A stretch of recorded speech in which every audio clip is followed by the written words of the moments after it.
If I could have your attention here in the media center, we are now joined by the second place finisher in tonight's Monster Energy NASCAR Cup Series Can-Am Duel #1 here at Daytona International Speedway. And that's Jamie McMurray, driver of the #1 Cessna McDonald Chevrolet for Chip Ganassi Racing. Jamie, could you walk us through those final laps? Really exciting race out there tonight.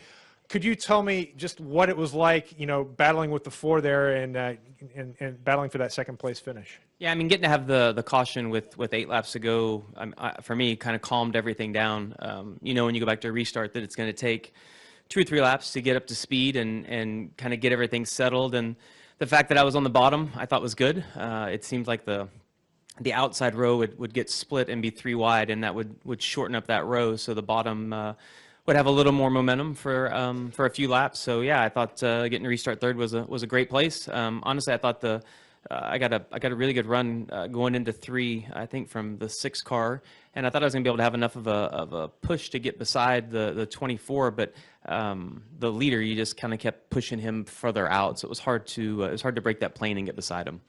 Okay, we'll open the floor for questions. We'll start here with Dustin Long and then go up to Bob.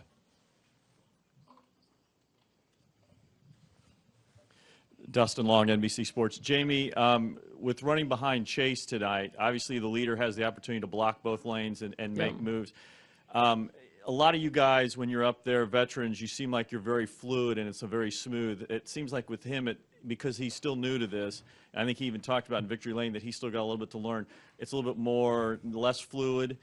Can you talk about what you saw, and if this is the Daytona 500, does he get some of the breaks that maybe he would have gotten tonight going back and forth? Yeah, I thought he did a really good job.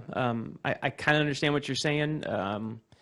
You know, when you're the leader, or it doesn't really matter where you're running. You run 90% of the race looking in the rearview mirror, and you're looking at the lanes and trying to decide which lane looks like it has the biggest run, and then also listening to your spotter and hoping that he can verify what you're seeing. If he says the opposite, then you have to make a decision of which one to block. But I thought Chase did an awesome job. I mean, you know, it doesn't matter who it is. At some point, we all make a bad decision out there. I made a couple tonight and was fortunate that it didn't cause a wreck. But that's what happens at places like this. So yeah, I mean, I thought Chase did a great job tonight. Go next to Bob. Bob Hockris, ESPN. I know points were on the line, but how much was that like preseason football where people aren't going to show maybe everything they want to show or can do for Sunday? I would say that everyone raced as hard as they could. I did. I don't, you know, you don't get to just, it's a little different at a place like this. But I think anytime we get in the cars and you start driving, you race as hard as you can. So I don't think it's a fair comparison to football.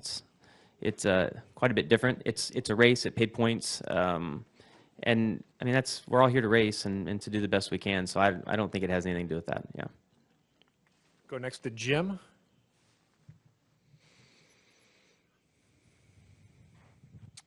Jim Utter, motorsport.com. As kind of a follow to that, there were several comments about people thinking that the racing was perhaps a little better or more aggressive than last year. Did you notice any difference in that regard, and could points have played a role in that? Yeah, I don't. I mean, I don't think it has anything to do with points.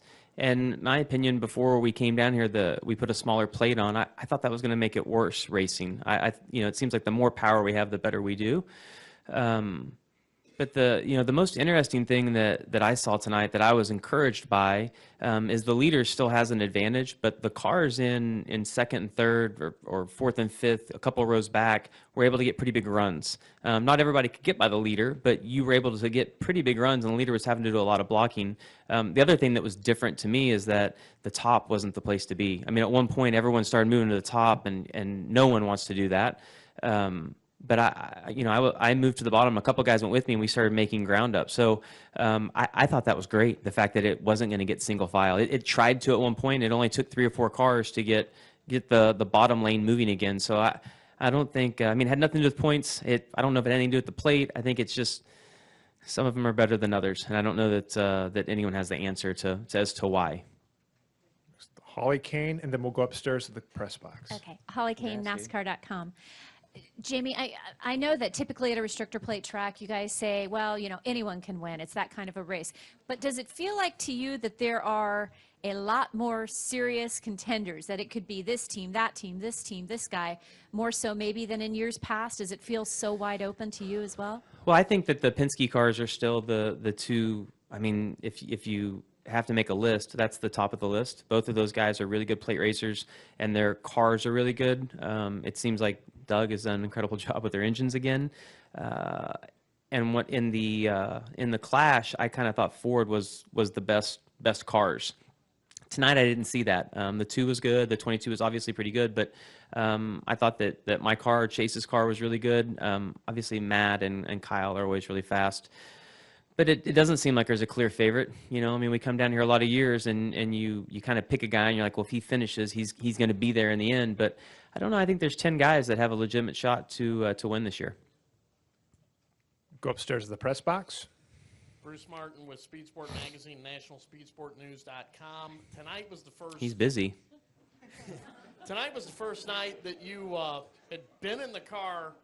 You last practiced on Saturday. You guys put on a great show tonight without practice. Does it kind of show that maybe practice is a little bit overplayed? Well, this is here in Talladega would be the exception to the rule. I think everywhere else we would like to have some practice. This is a place that we've run the same setups for the last, I mean, the rear springs are basically issued to you. I think you have like a 50-pound rate difference in right rear spring. The shocks are issued to you in the rear. So there's not a lot of setup changes that happen here. The ride height rules are what we've had forever. So this is a little bit different. I don't know that anyone was really worried when practice got rained out today. To me, if you weren't in the race on Sunday, then maybe it'd be, it was going to be nice to get out and do a little bit of drafting because we haven't been in the cars in a while. But even in, I didn't draft at all. And when they threw the green flag in the race on Sunday, I mean, in a couple of corners, it just kind of feels like you've been in the car. So this is a little bit of a different, scenario than what we would have maybe at Atlanta or at Martinsville and those places. Jamie, thanks for joining us. Good luck in the Great American Race.